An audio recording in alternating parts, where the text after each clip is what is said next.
Ze is een van de meest gewaardeerde internationale experts op het gebied van ouderbetrokkenheid. Ontwerper van de bekende 6 Types of Involvement, waaronder ook de PTA haar standaarden heeft gebaseerd en onze Nederlandse stichting LLO, leraar, leerling, ouders, de 10 criteria heeft ontworpen, gemaakt. Directeur van de Center on School, Family and Community Partnerships en ook hoogleraar aan de Johns Hopkins University in Baltmore. Auteur ook nog eens van meer dan 100 publicaties. We're very honored that she's with us. Please a warm welcome to Dr. Joyce Epstein.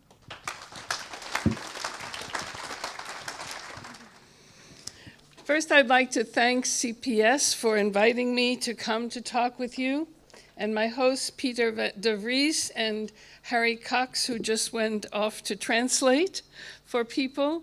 It's a pleasure to be here with you and yesterday at the ministry to talk with people about school, family, and community partnerships.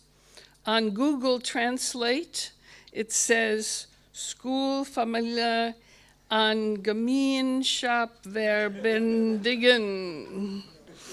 And I think that's what we want to talk about. Or as our other speaker said, Ouderbetrokkenheid. I'm learning. I want you to know that I grew up in a Dutch village. Yes, I did.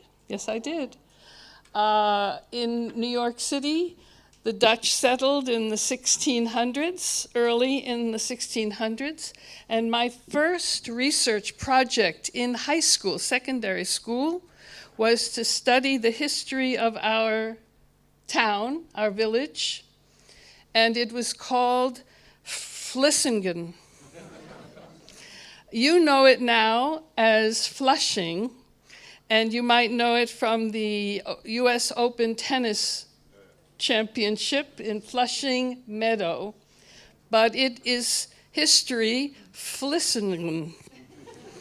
And that was my first research project. I had to study the history of our town. And so I think Peter Stuyvesant traded it for $24 in beads for the Indians. Probably worth about that right now.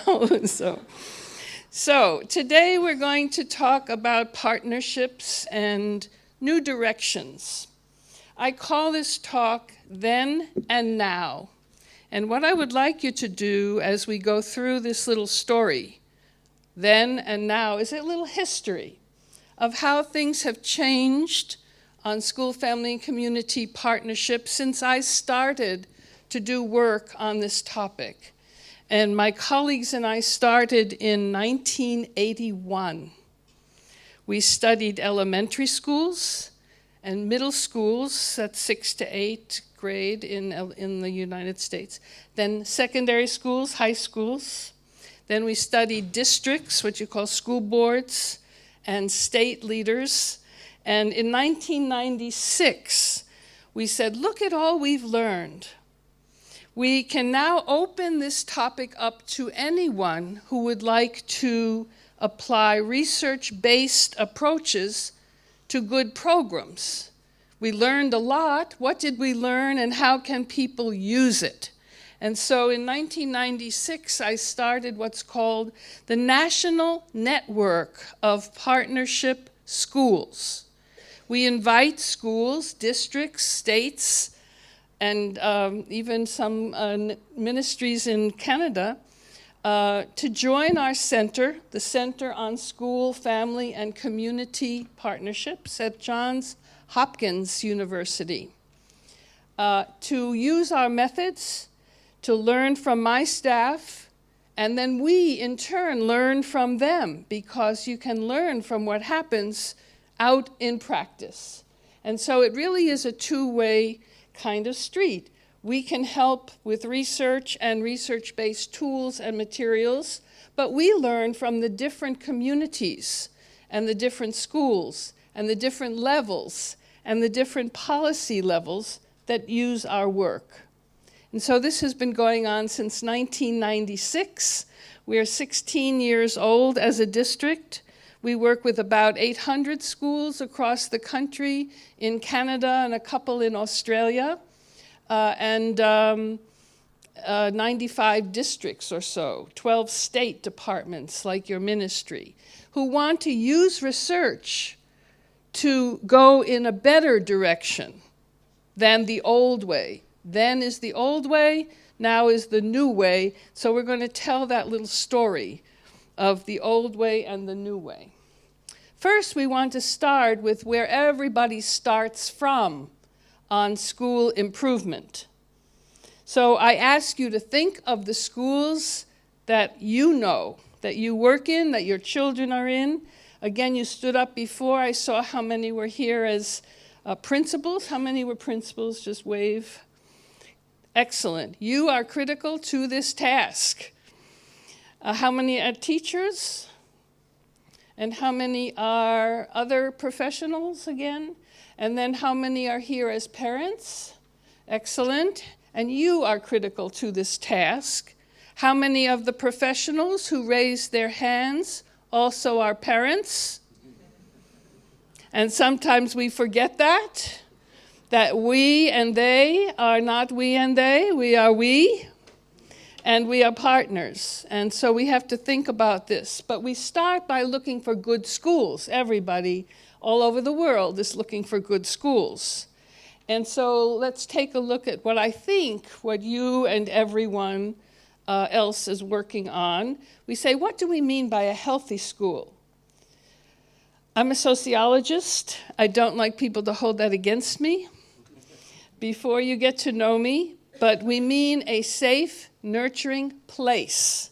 We want school to be a good place to go. Even the principal should want to go in the morning. And so the notion is we want a welcoming school environment. I call it a partnership school. It's a welcoming place for everyone who is a partner in education. In a textbook that I have for teacher training or for principal development, we call it a family-like school and a school-like family. What we mean by that is a family-like school is one where teachers treat the sons and daughters the way a parent would, meaning every child is special. Every child is talented. We have to find the talent. Every child is unique. Every child is important. And every child is worth our attention the way a parent feels about their children. A family-like school is one where children feel they are really part of a family. And you'll hear people say in schools, we're like a family here. Have you heard that expression? We're like a family here. Businesses say that too. We hope it's a good family, but we're like a family here. And children will often misspeak, and they'll call their teacher Mom. And that tells you that that child feels they are in a family-like school. They're so comfortable they forgot they weren't home. A school-like family is one that treats their son or daughter the way a teacher would, meaning school is important, homework is important, getting to school on time every day is important, doing your best is important. We don't want that message just from the teachers. We want it from grandma, we want it from parents. We want the child to feel school is important to my family. Education is important to my family. And so when we have a family-like school and a school-like family, we're beginning to build partnership. And really all we're talking about is an excellent school. And many of you have excellent schools. Even excellent schools can get more excellent. They can always improve. Reach more families, help more children, do a better job. Even the best school can get even better. And that's what you're going to be thinking about today. And you may have some other ideas. Peter tells me that he will email to you these slides. if you want them. And I have given you some other handouts. Don't look now. But we're going to use them when I'm going to put you to work. So you have to pay attention. Okay, I'm going to give you a quiz at the end.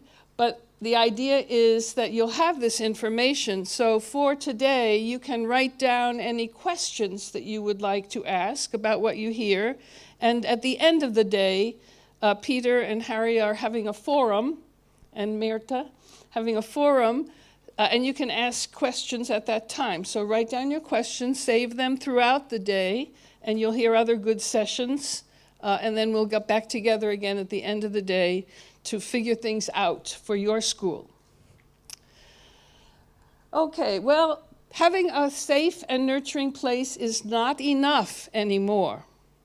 Your schools are being asked to produce results for children.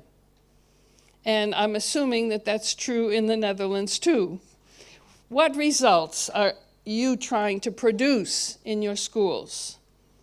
We know all schools are trying to produce academic results, but not just test scores. In the States, schools are crazy about test scores. Test, test, test, you'll hear about the States. Here too?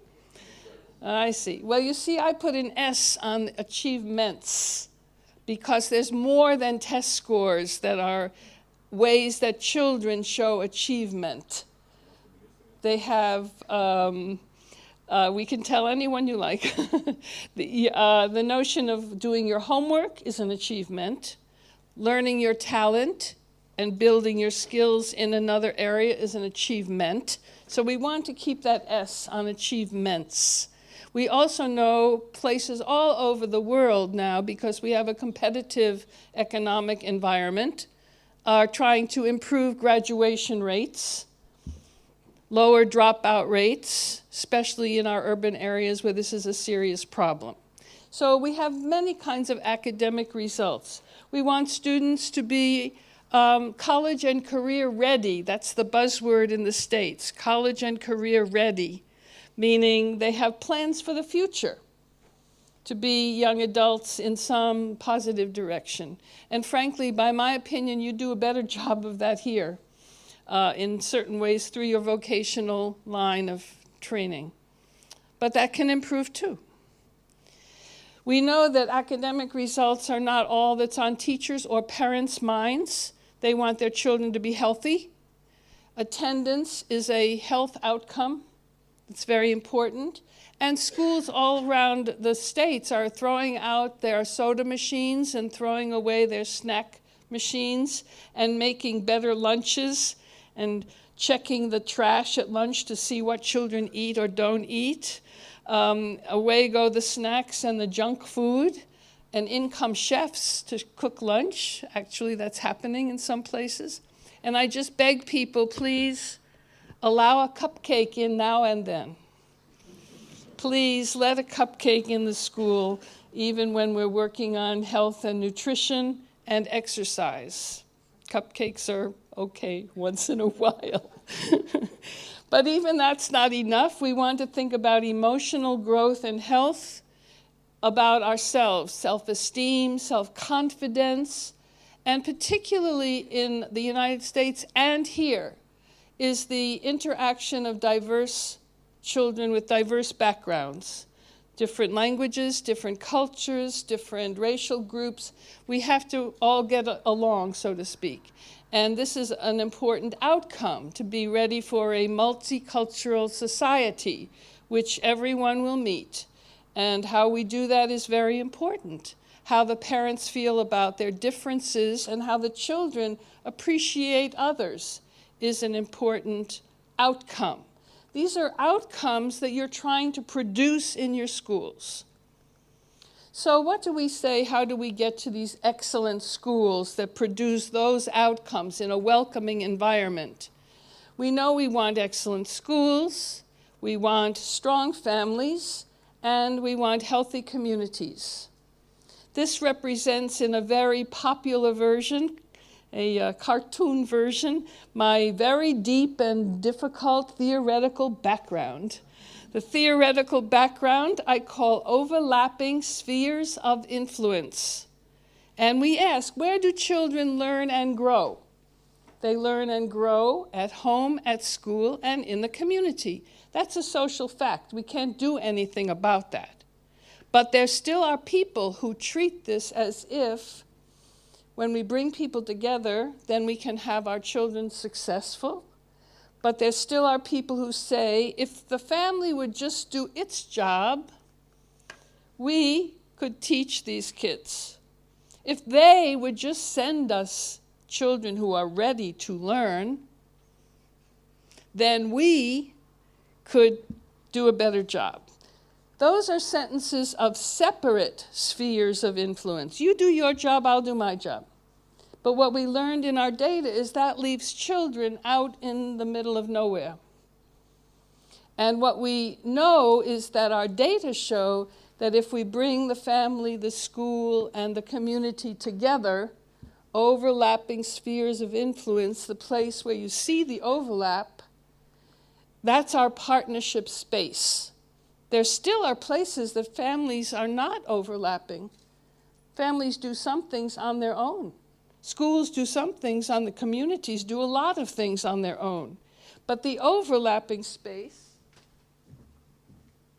is what we've been studying. We've been studying what goes on in partnership. How does it look? How does it work at different school levels, in preschool, in elementary, middle, high? It's going to look different. In different communities, it will look different. So today's work or thinking is really about that story. We know that school, family, community partnership is important. All of you know that, or you wouldn't be spending a whole day here today. Anybody not think this is important? Out, out. So we know that it's important. That is not the special thing. We want to know what goes into a good program, and most of you know a good bit about that too. The part that's really difficult everywhere still today is how. How do we make this happen in every school, for every child, with every family?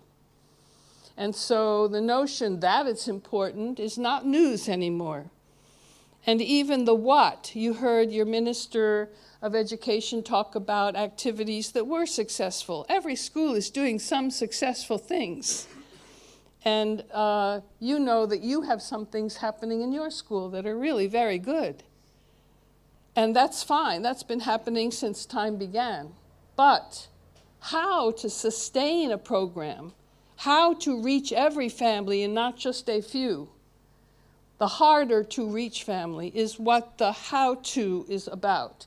And to do that, we need new ways of thinking that we've been studying over the years, not only as researchers, but also as learners with our practitioners from all across the country.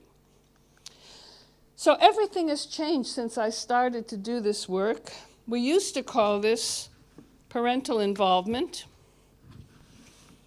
We still do. It's so easy to say. We say parental involvement,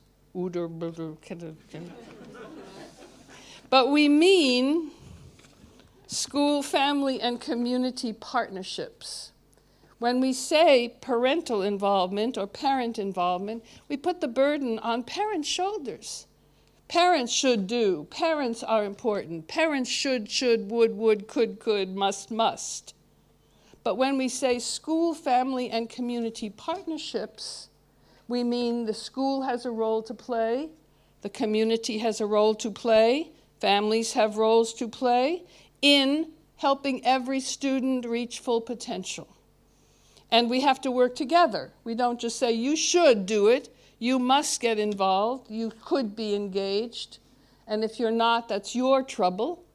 That's the old way. We want to say, we will work together, and here is how we will work together so that this is organized and systematic and planful. The Dutch are very organized people.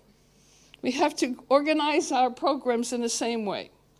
In the old days, then, it was up to parents or a few. We have a leader in the school, And that's great. You know,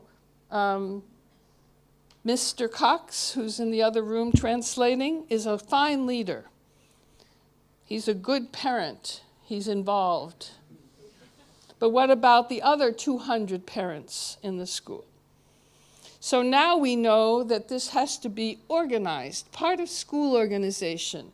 And we have found that it is essential. The one key I want you to take away is we have to do this as a team. There's teamwork involved. In new teacher training and new principal education, teamwork is key to almost everything. And we're not used to working as teams. It's a hard thing to work as teams. So we have to think about how we do that. The team structure that we guide people in our handbook, all this is outlined. We're not trying to keep secrets. We outline everything we're talking about here today. And in the back of the book is a CD that has our training for the team right on it. All the slides for a whole day workshop to make it possible to make a team worthy, a strong team. We want 2 or 3 teachers, 2 or 3 parents, preferably from different grade levels. The principal must be on the team or nothing is going to happen. The principal is key to whether this happens or not in a school. Others may be put on the team. There could be nurse because they have family agenda. It could be a nutritionist. It could be the lunch people. It could be a secretary. They have a first line of contact in a school. Whoever wants to be on the team for partnership can be on the team. And at the high school level, 1 or 2 students. At the high school level, secondary school, we learned if students are not on the team, nothing's going to happen either. So that became important. This is an award-winning team, schools that work with us for 2 years or more and show they can take all the pieces that we're going to talk about and make it work in their community, can apply for an award from my center. They have to document and show evidence of what they're doing. And this is a team from Pasco, Washington State, way over on the West Coast. They serve a poor Latino community, almost exclusively Spanish-speaking, and a farm working community. But they have won an award for taking all the pieces and making it work in their community. So every place is a little different. This is a team from Phelan Lake Elementary in Minnesota. They serve Hmong families, Asian families, Latino, African American, Caucasian, and all other kinds of families, 50 or 60 different groups. And you can see they grew their team, not just the 2 or 3 that we talked about, but people who are interested in partnerships want to be on this team because it's actually, after they get some training, it's fun. It's fun to reach out to all the parents. These may be parent leaders. We're not only interested in parent leaders, we want all the parents in a school to be engaged with their children at home, at school, or in the community. And so this becomes a working group that people actually want to serve on this committee. What do? They work together to look at your school improvement plans and goals. How many of your schools have overarching goals for children? How many have a written plan of any kind that says, this is where we're going in this school? Do you have that? A school should have one and only one plan. And everything else is a mobilization of resources to reach the goals in the one and only one plan. So on partnerships, the team looks at that plan and chooses 2 academic goals, 1 non-academic goal, and the overall goal for a good climate, and builds out to reach families in a very systematic way on 4 goals. And the template for the plan is in the handbook. They're going to write out how they're going to engage all families over the course of the year in a 1-year action plan for partnerships. And I call this Appendix A Appendix A of the school improvement plan, or the overall plan for the school's goals. They're going to implement the plan. You know, in education, lots of plans get written, and they sit on shelves and wait for time to write the next plan. That's not a very good idea. So we want to implement and evaluate how things go each year and continually improve. We're looking for a sustainable program, something that's always part of the school.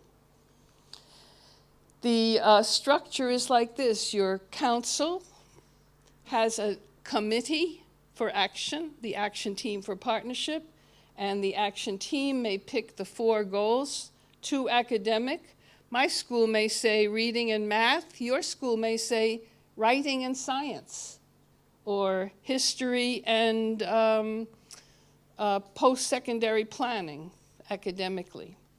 My school may say behavior for non-academic goal. Your school may say attendance or appreciation of others, diversity of some kind.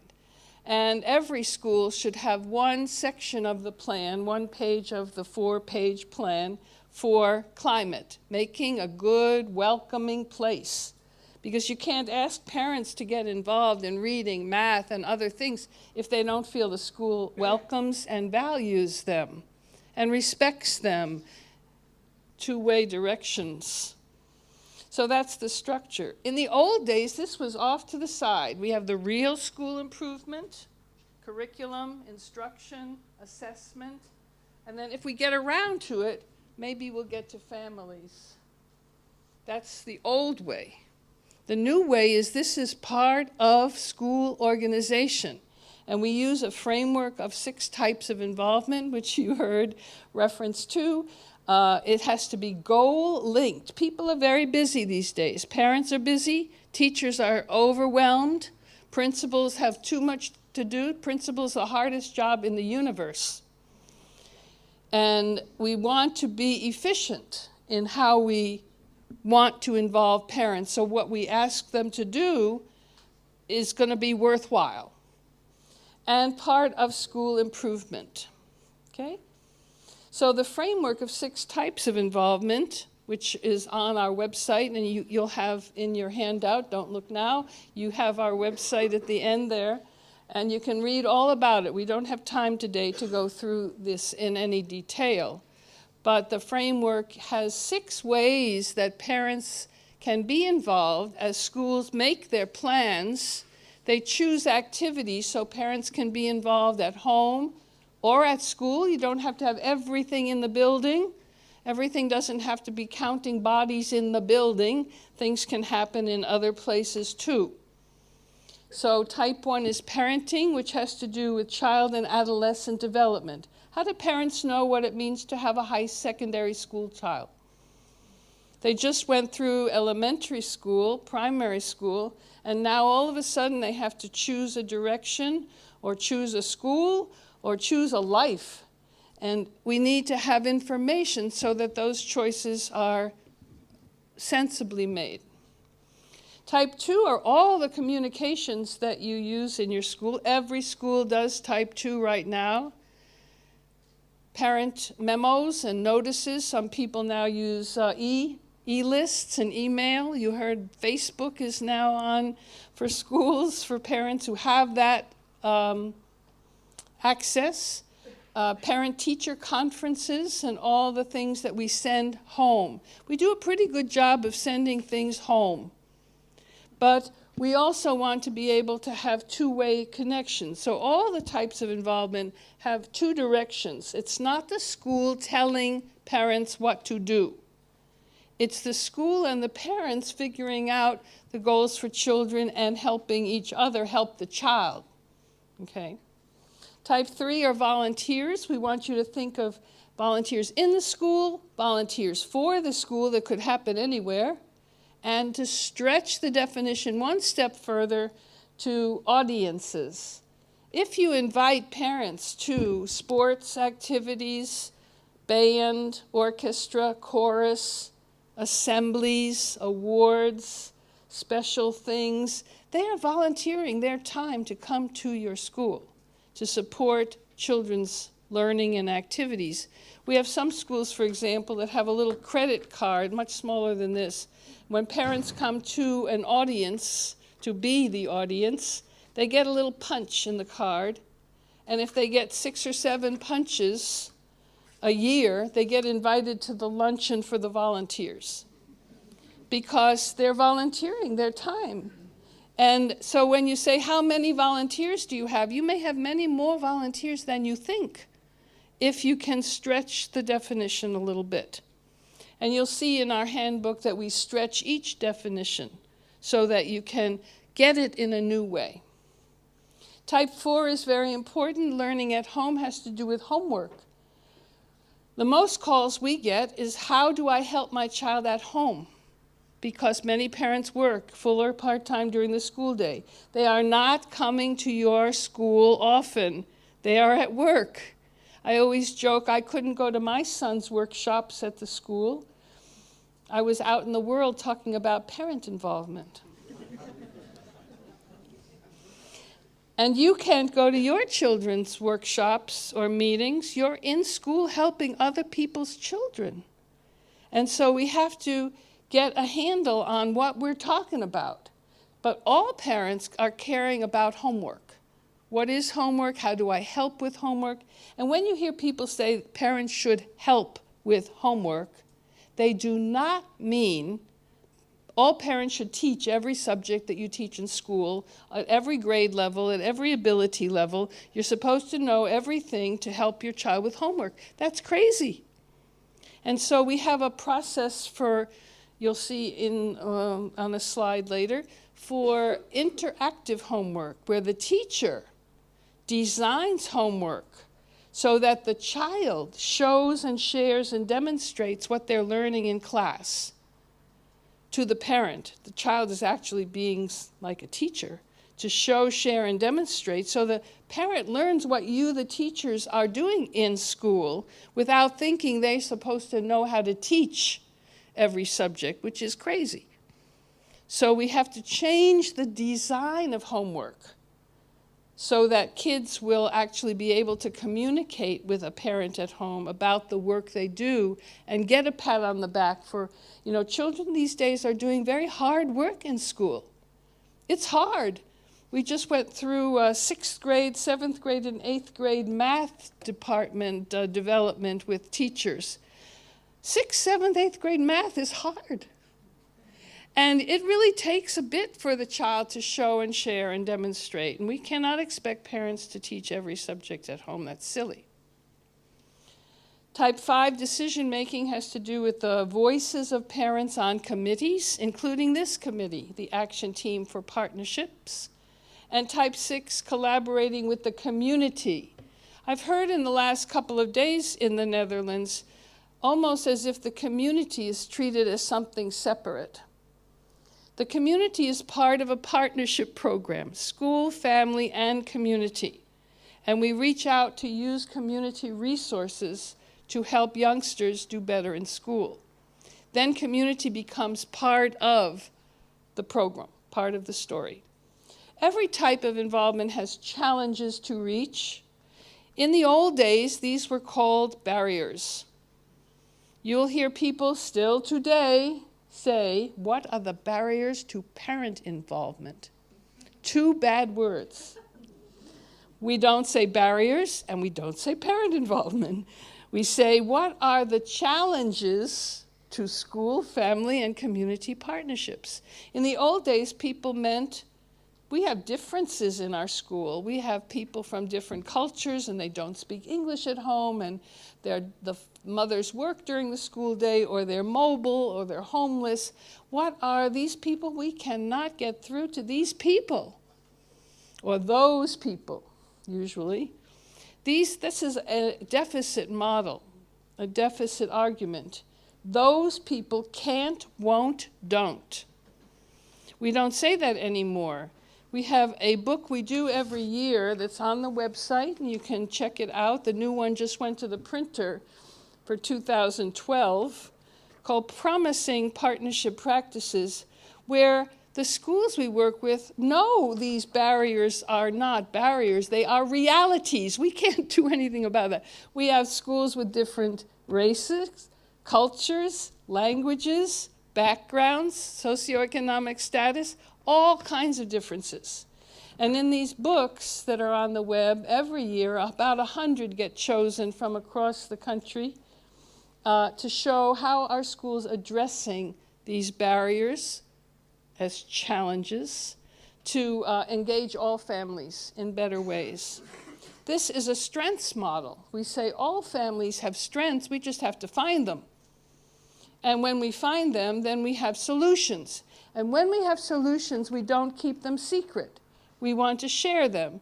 Now, your school may not be able to do what the high school in Utah did last year, but you might get an idea from it, and you can adapt it and fix it for your community. These books go back to 1998. Right now, until January, they're all open on the web. My staff has made a members-only section after January, but the current book will always be up on the web.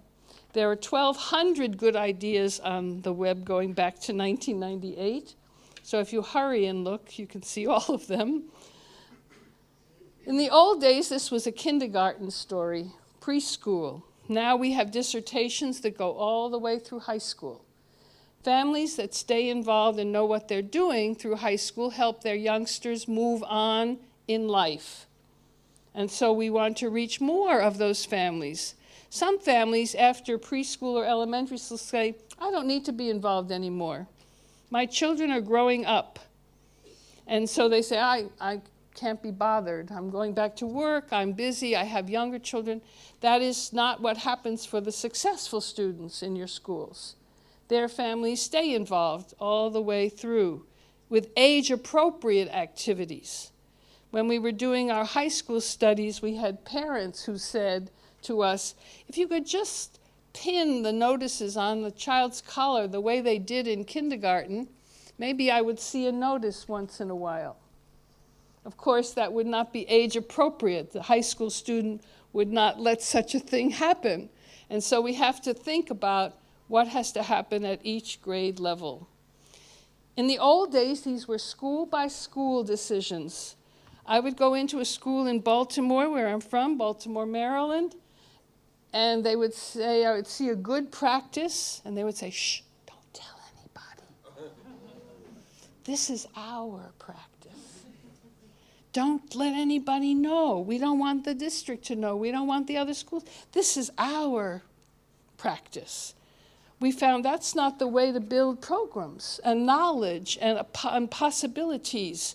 We have to share.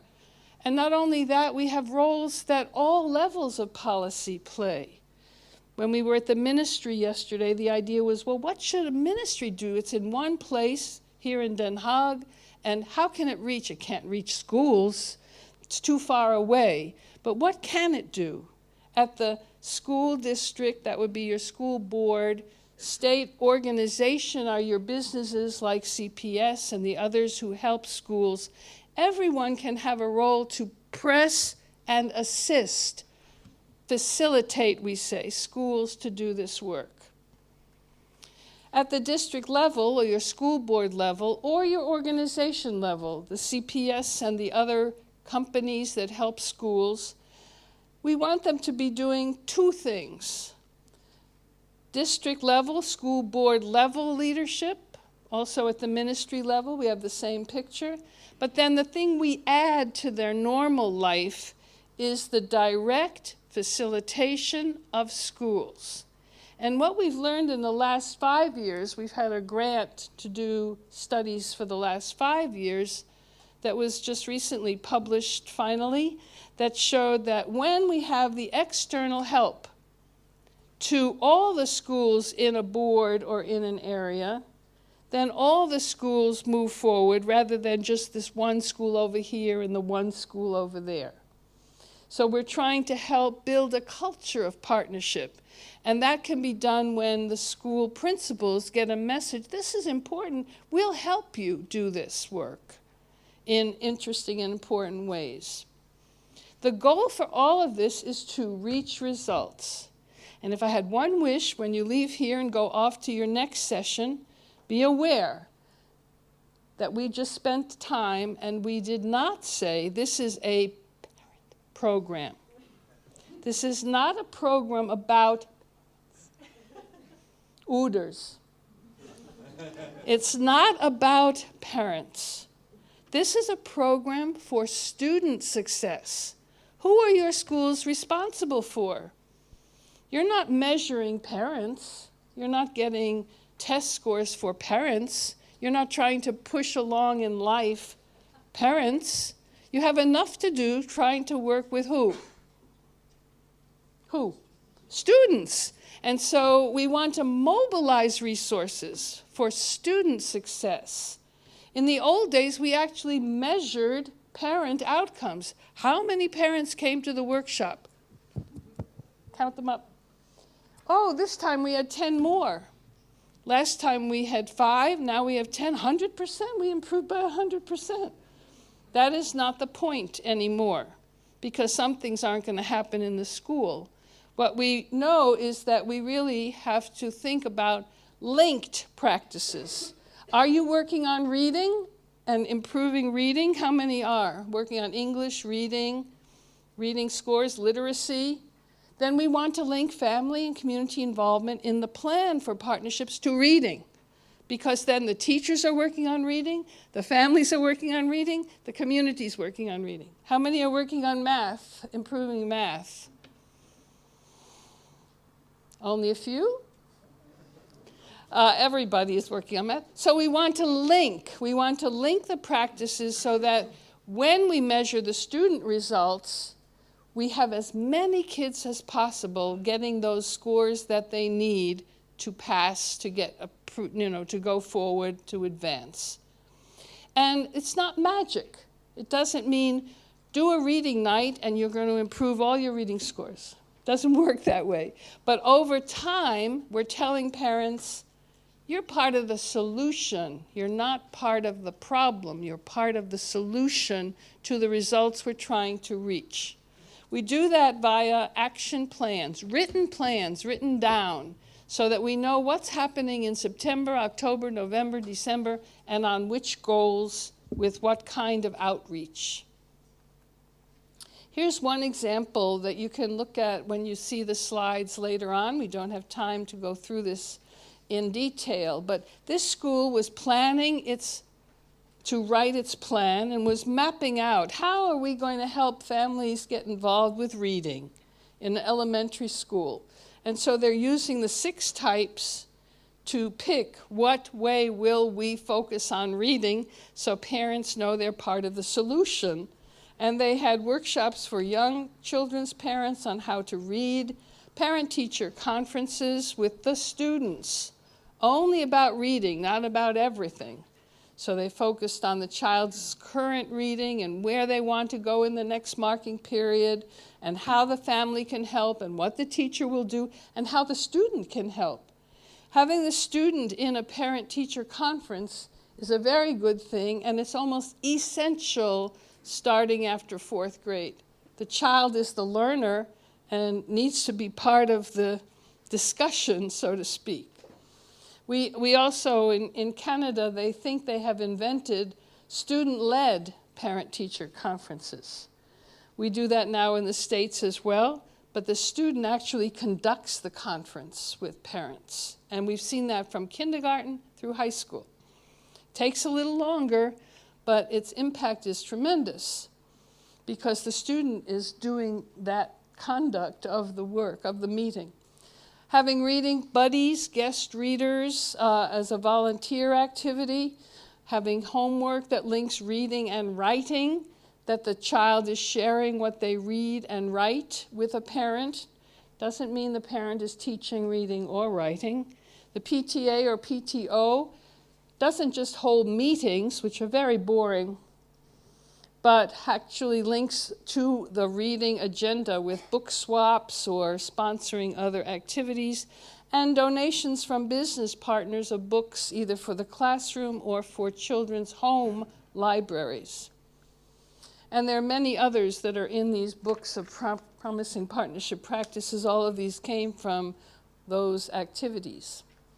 So as they link to reading, they can also use the 6 types of involvement to link to attendance, attitudes, college planning, whatever. We use the 6 types so that parents get involved in different places, in different ways, and then all parents can get involved in certain ways. Not every parent can be a type 3 volunteer, but they can be something, and they can be engaged in their children's education. We want to evaluate the results. In the old days, evaluation was minimal, optimal, or missing. And most of the time it was missing, or the focus was on the parents. Now we know it is essential. And that's what our center does with our school partners. It's what your companies can do with your schools as well. To evaluate the quality, outreach, and results. This is not magic. If you have 20% of parents now who are your partners, if you start this work, you have a team, you write a plan, you get this going, and that's where the fun comes in. Maybe you can get that up to 35% in 1 year, 40% the next year, 50% the next year. We work incrementally toward excellence. We don't expect magic.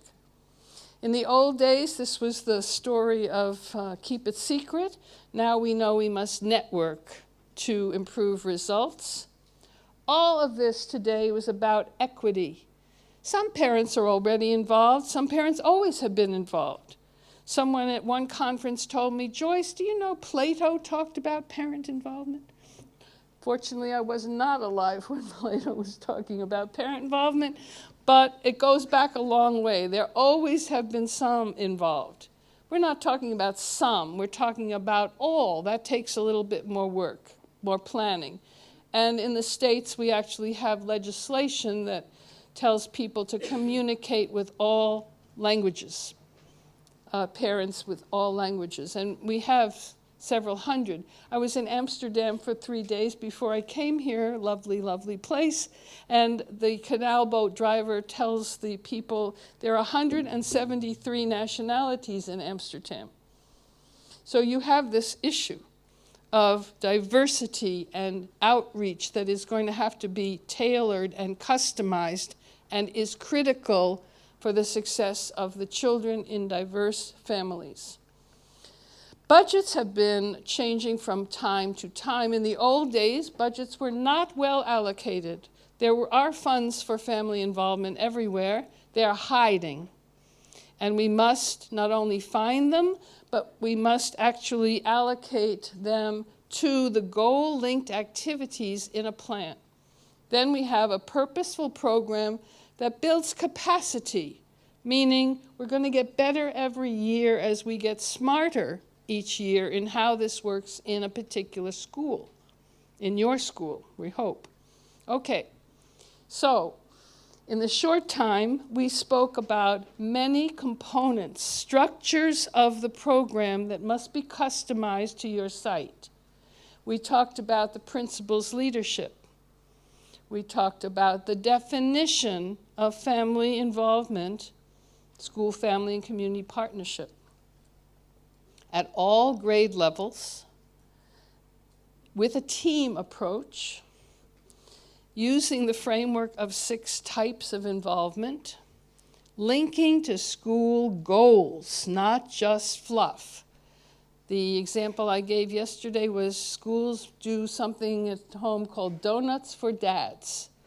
They want donuts for dads because they want to make dads feel welcome in the school.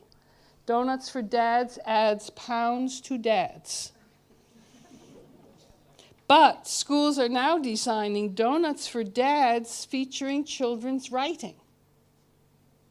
That still lets parents know they're welcome for donuts for breakfast, but they're going to feature children's poetry at all grade levels, or children's stories, or themes, or fables, or whatever the children are writing, because then that focuses on the goals and does double duty, which is more important than just donuts for dads or muffins for moms. Same thing. Equity issues we talked about is all families, not a few. Results for students is primary. Budgeting carefully so that we actually have the budgets for the activities that get put in the plan so we can carry them off. Evaluating progress so we make progress every year. Networking and district level or board level or organizational leadership. We talked about all of those components in this short time. These are the structures that make for a sustainable program. So I want you to talk now to your elbow partner, poke 'em, your elbow partner, and talk to each other for 2 minutes each. Quick, you have to think quick because we don't have time. But what 3 of these changes do you think are most important for your school? What are you doing that is closer to then or closer to now? So we know, well, we don't have to work on that. We're doing that pretty well. What would be important to improve your program of partnership from these structures? Talk to your elbow partner. You have 2 minutes each. Go ahead. Good buzz, good chatter. On the handouts that you have, the first page outlines these structures. And at the end of the day, as you go through the day, I want you to mark the ones you think are most important. And as you hear other sessions today, you'll get another perspective and see where we are. And at the end of the day, in our forum session, I'm going to ask you about these structures again and see how much you remember from 1 hour in the morning to 4 o'clock in the afternoon. So we'll put that on top. So to conclude this little discussion, when you get this slide activity, you'll see our review. What do we expect to happen? Have a team, write a plan, use the 6 types, budget well, allow time for teams to meet principals, and evaluate your work. And so this is rather simple when it comes down to it. And once this gets started, it does become fun. Structure is important, but you have to have that to move forward and to really enjoy the activity. Leaders can help as well, and you'll see that we and your CPS and other companies have tools to help you do this work, both in the school and around in more groups. You'll see that we have on our website, and in your handout you have our website, many books and materials that would help flesh this out. If you want more information, you have to read it in English, but you have many people here who are good translators. And the homework activities are what we call tips on that far right-hand side. That's the interactive homework. And then you can see this is our book of promising practices. And they're available on the web. We're going to take your questions in the forum this afternoon. So write them down. You can write them right on the back of that activity page. As you work through the sessions today, your questions should get sharper. And so by 4 o'clock, we should have a really good discussion. This is our website, www.partnershipschools.org. And in your handout, you have our web map with all the sections of the web that have all of these parts and information, and that is free to anybody who's interested. So we covered quite a bit this morning. It's been a joy to talk with you. You're a very animated group. And I hope that it goes from just talk. I'm not interested in being an interesting hour. I am interested that we spark some action. Action is my favorite word. Thank you very much.